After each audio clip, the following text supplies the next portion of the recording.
The last stand at Kepler Station. The Galactic Council had made their decision. Humanity was too dangerous, too unpredictable, too stubborn to be allowed among the civilized species of the galaxy. The vote was unanimous, 847 to 1, with only the Terran representative dissenting. Ambassador Sarah Chen stood alone in the vast council chamber, her small human frame dwarfed by the towering representatives of dozens of alien species. The Zephyrian speaker, a crystalline being whose voice resonated like wind chimes, delivered the verdict with what humans might have interpreted as smug satisfaction.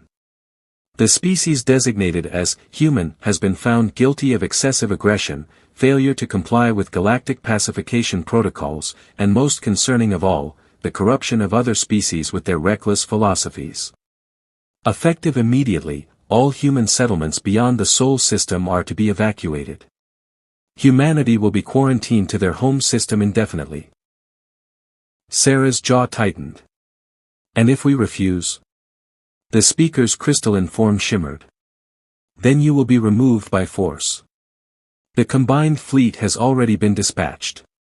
You have 72 standard hours to comply.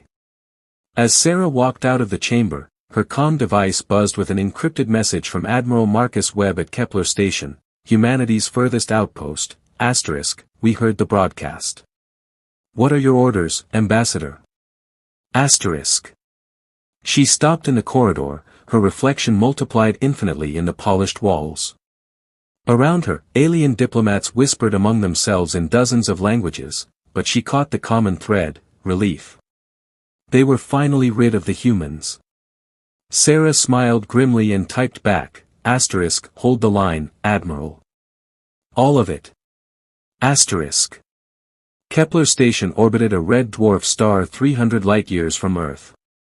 It wasn't humanity's largest outpost, but it was their most remote, a research facility and refueling depot that served as the gateway to unexplored space.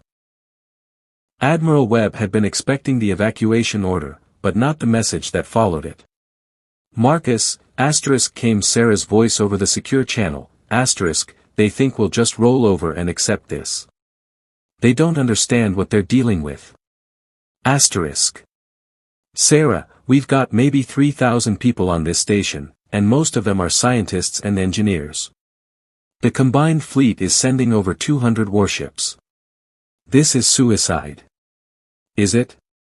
Marcus, do you remember the siege of New Geneva? The Battle of Titan's Gate? Every time they've underestimated us, what happened? *.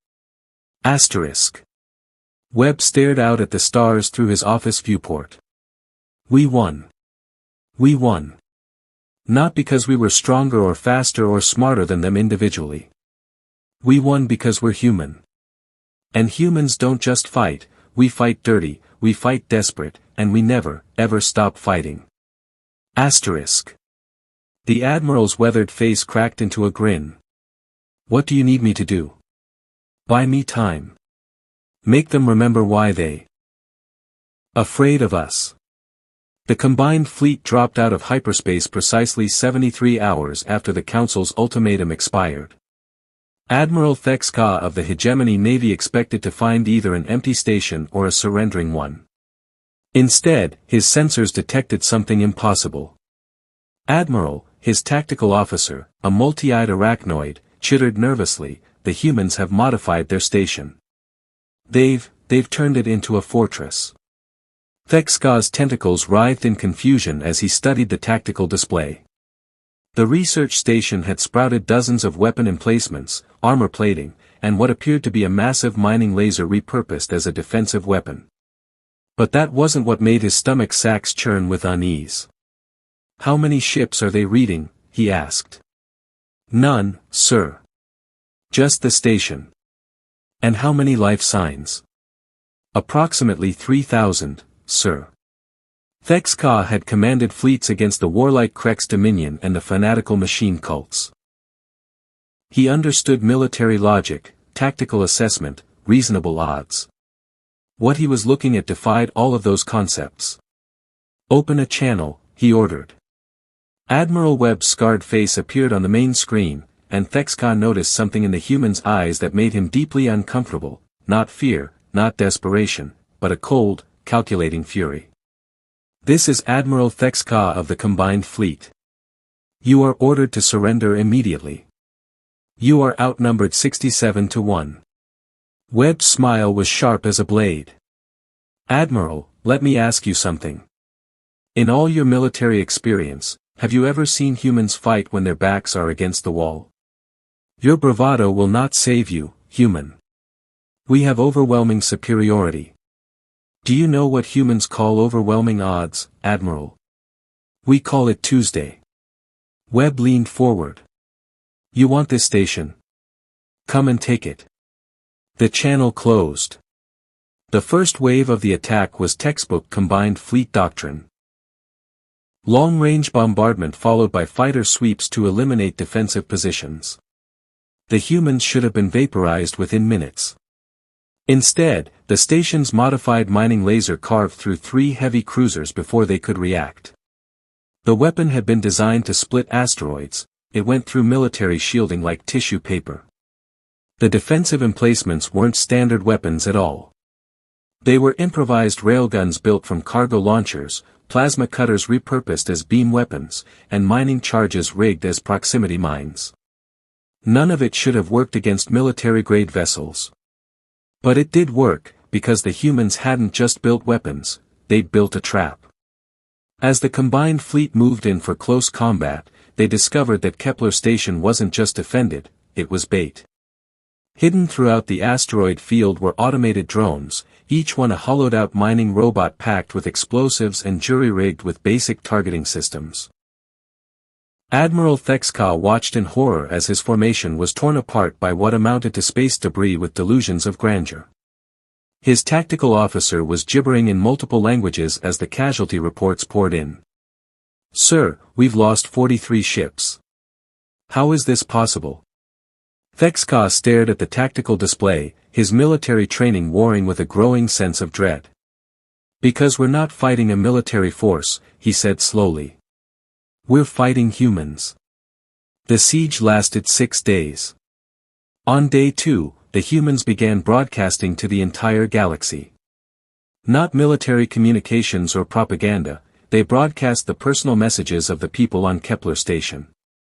Scientists talking about their research, engineers explaining their projects, families sending love to relatives back on Earth. Dr. Lisa Park, a xenobiologist, spoke directly to the camera. My name is Lisa Park. I've spent the last 5 years studying microscopic life in extreme environments, trying to understand how life adapts and survives. The Galactic Council says we're too dangerous to exist alongside other species. But I've seen what happens when different forms of life work together, they don't just survive, they thrive. James Murphy, a maintenance engineer, I've got 3 kids back on Earth. The Council says I'm corrupting other species with my reckless philosophy. You know what my philosophy is? Fix what's broken, help your neighbor, and never give up. If that's corruption, then I'm guilty as charged. The broadcasts went viral across the galaxy. For the first time, many alien species heard humans speak not as warriors or diplomats, but as people. The effect was electric, and not in the way the Council had hoped. On day 3, a small fleet of Centauri merchants arrived at the edge of the system. They didn't attack, they just watched. By day 4, they were joined by a squadron of independent vegan scouts. By day 5, representatives from a dozen non-council species had gathered to observe the siege. Admiral Thexka found himself fighting not just the humans, but a growing public relations disaster. On day 6, as the combined fleet prepared for a final assault, something unprecedented happened. A ship decloaked directly between the fleet and Kepler Station. It was sleek, elegant, and utterly alien, but Thexka recognized it immediately. An ethereal vessel. The ethereals were the oldest known species in the galaxy, so ancient and advanced that they rarely bothered with younger civilizations. The ship's message was brief: withdraw immediately. This matter requires review. Thexka's tentacles went rigid. The ethereals hadn't intervened in galactic politics for over 1,000 years. Their appearance here meant either that the situation had become cosmically significant, or that the humans had somehow gotten their attention. Neither possibility was good for his career prospects. Ambassador Sarah Chen received the summons to appear before the Ethereal Council 3 days later. She arrived at their crystalline city ship expecting ancient judgment and cosmic wisdom. What she found was an ethereal who looked remarkably like a tall, luminous human, sitting in what appeared to be a very comfortable chair. "Greetings, Ambassador Chen. I am called Luminance of Understanding, though you may call me Lu if it's easier." Sarah blinked. "You're not what I expected." Lu smiled, an entirely human expression on an alien face. "Few things are, when you've lived as long as we have. Please, sit. We need to discuss your species. I assume you're here to enforce the Council's decision." "Quite the opposite." Lu leaned forward. "Ambassador, are you familiar with the concept of evolutionary pressure?" Sarah nodded warily. "Every species in this galaxy has found its niche. The Zephyrians became master traders because their physiology made them excellent at pattern recognition. The hegemony developed military prowess because their homeworld was hostile. The Centauri became explorers because their curiosity was stronger than their caution. And humans?" Lu's smile widened. "Humans are what happens when evolutionary pressure never stops. Your species evolved on a world that was trying to kill you in creative ways for millions of years. You developed not one survival trait, but all of them. Intelligence, aggression, cooperation, adaptability, persistence, and most importantly, the ability to look at impossible odds and say, 'Watch me.'" Sarah felt a chill. "You think we're dangerous too?"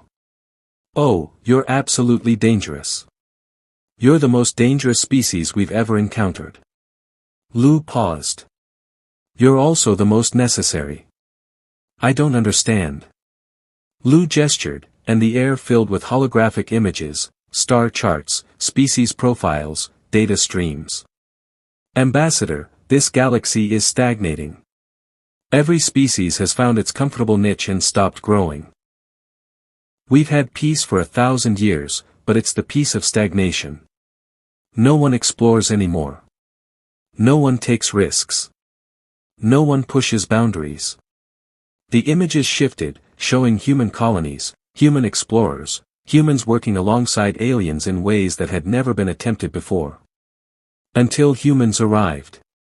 "In 50 years, you've pushed further into unexplored space than any species has in the last millennium. You've developed new technologies by combining ideas that couldn't work together. You've formed alliances that defied political logic. You've made other species remember what it means to dream." Sarah stared at the data. "The Council calls it corruption. The Council is afraid. They've built their entire civilization on the idea that there are rules, limitations, proper ways of doing things. Then humans arrived and said, 'What if we tried this instead?' You've shown other species that the limitations they accepted weren't natural laws, they were choices." Lu stood and walked to a viewport showing the stars. "The Centauri have started exploring again because humans showed them new ways to navigate. The vegan collective has begun experimenting with art because humans taught them that beauty doesn't have to follow formulas. Even some hegemony worlds are questioning whether military might is the only path to security. So what happens now? Now, Ambassador, the galaxy has to decide what it wants to be. The old way, safe and stagnant, or the human way, dangerous, chaotic, and gloriously alive." The vote was closer this time, 412 to 435, with 67 abstentions. The Galactic Council voted to rescind humanity's quarantine by a margin of 23 votes. It was the closest decision in the Council's history, and it split several species along ideological lines. Ambassador Sarah Chen stood once again in the Great Chamber, but this time she wasn't alone. Representatives from dozens of species stood with her, not all of them, but enough. The Zephyrian speaker's voice was noticeably less melodious as it delivered the new verdict. the species designated as human will be granted probationary membership in the Galactic Council, subject to review in 10 standard years. Sarah nodded graciously. We accept the Council's decision. As she left the chamber, her comm device buzzed with a message from Admiral Webb. How'd it go? She typed back, we won. What's next? Sarah looked out at the stars through the Council Station's viewports, thinking of all the unexplored systems, all the impossible problems waiting to be solved, all the species who were just beginning to remember what it meant to dream. Now we show them what humans can really do when we're not fighting for our lives. She paused, then added, the galaxy isn't ready for that, but they're about to find out anyway. Because that's what humans do. They don't just survive, they thrive. And they make sure everyone else has the chance to thrive too, whether they want to or not. After all, someone had to push the boundaries. Someone had to take the risks. Someone had to look at the impossible and say, watch me. Might as well be humans. The end. Author's note, this story is inspired by the HFY, Humanity, F***, genre, which celebrates human qualities like persistence, ingenuity, and the refusal to give up in the face of impossible odds. The genre typically portrays humans as uniquely stubborn, creative, and willing to take risks that other species consider insane, often to great effect, **.